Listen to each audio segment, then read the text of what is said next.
கர்த்தருடைய பரிசுத்தமான நாம மகிமைப்படுவதாக. ஆசீர்வாதமான ஒரு நல்ல காலை வேளையிலேயும் பாளையங்கோட்டை இந்திய தேவ சபையிலிருந்து காலை மன்னாவை உங்களுக்கு வழங்குவதில் மிகுந்த சந்தோஷம். இந்த நாளுக்காக கர்த்தரை துதிப்போம். இந்த நாளுக்கான தியான அதிகாரம் 2 சாமுவேல் 18வது அதிகாரம்.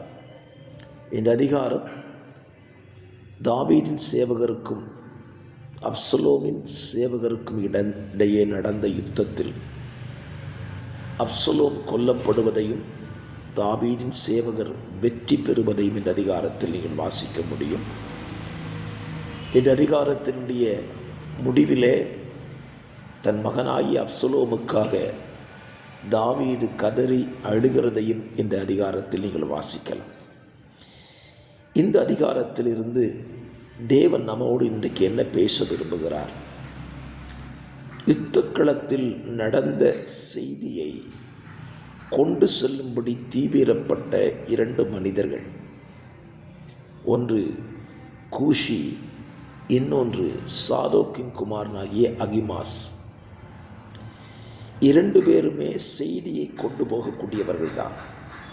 இன்றைக்கும் தேவன் நம்முடைய கையிலே செய்தியை கொண்டு போகக்கூடிய பொறுப்பை கொடுத்திருக்கிறார். நாம் என்ன செய்தியை ஜனத்தினிடத்திற்கு கொண்டு போகிறோம் என்பதுதான் முக்கியம். செய்தியை கொடுக்கக்கூடிய பொறுப்பு நம்முடைய கையிலே கர்த்தர் தந்துட்டார். நீங்கள் புறப்பட்டு போய் சகல ஜாதிகளுக்கும் சுவிசேஷத்தை பிரசங்கியுங்கள் என்கிற வேலையை நம் கையில் தந்துட்டார். ஆனால் நாம் என்ன செய்தியை கொண்டு போகிறோம் என்பதை தான் கவனிக்க வேண்டும்.